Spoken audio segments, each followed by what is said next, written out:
Here we go. A look on all the players on a bye this week. All those Raiders that you have been counting on. Amari Cooper, Latavius Murray, Derek Carr. Last time you said that. I'm going to say it's been about 10 years. And Watch here we your are. mouth. Watch your mouth. The Bucs that you've been counting on. Doug Martin coming off a monster week. And, of course, the Cowboys and the Rams, too. Just when Todd Gurley got it going for you, he's on a bye. Money here with the guys. Another 4 teams on a bye. In Week 6 means a lot of roster holes to plug. You already gave us, Fabs, at the top of the show, your number one waiver wire target. A lot of that, though, replacement for Jamal Charles' injury and Charkandrick West. How about somebody else, if you're a little bit further down that list, that somebody should focus on? A quarterback who's available in a lot of leagues right now is Blake Bortles in Jacksonville. Look at his numbers over the last 3 weeks. He's been very, very productive. Last week, over 28 fantasy points. And he's got a great matchup against the Houston Texans, who money loves, clearly, on the defensive side of the football. They're allowing an average of right around 19 fantasy points per game to quarterbacks. And I can't believe I'm going to say this, guys, but I'm going to say this. I'd rather have Blake Bortles right now than Drew Brees or Peyton Manning. Yeah. Yep. Okay. Pretty easy to make that point right now. I mean, that's fair. Is that something you would have ever thought you'd have heard in the beginning of this season? Not out of this gorgeous mouth of mine when it comes to Drew Brees. No.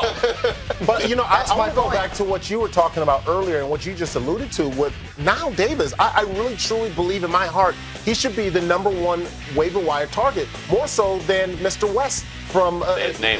Say his name. Charkandrick. There you go. There you If I go. can say Akbar Oluwakemi Bajabia-Miller, I can say Charkandrick. There you go. When you say Mr. West, it's a little suspect there, Akbar. Okay, look, Charkandrick, I'm Bajabia-Miller.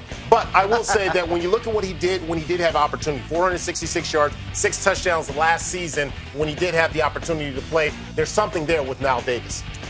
I'm having a hard time believing that I'm gonna do this, but I'm gonna go with Tavon Austin. I mean, we've seen this movie before where Tavon Austin puts together a couple of nice games and then he vanishes. But watching the Rams offense operate, this is a guy who is starting to get more and more work. He's had touchdowns in 2 straight games, which almost never happens for Tavon Austin, but he's running actual routes. He's on the field a ton and stuff like that. Little clever plays, little shovel passes just to get the football in his hands.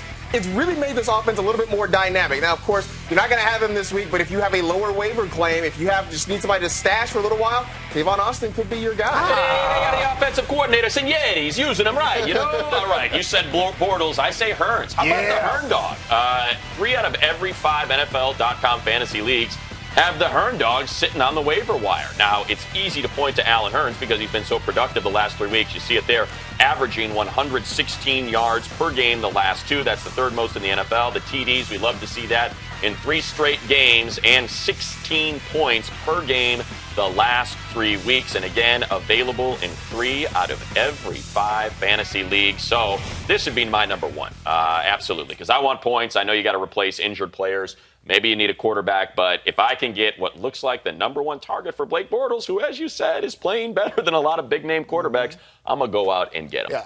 Babs, keep it going. How about another wideout? Oh. And this one is someone that I don't think any of us ever expected. In fact, I get the willies. Did you see what I said there? Terrible. Willie Snead. What is Willie Snead. That's terrible. In New Orleans. You never got the Willies before? No, man, we don't say that kind of stuff. Oh, and where? Who's we?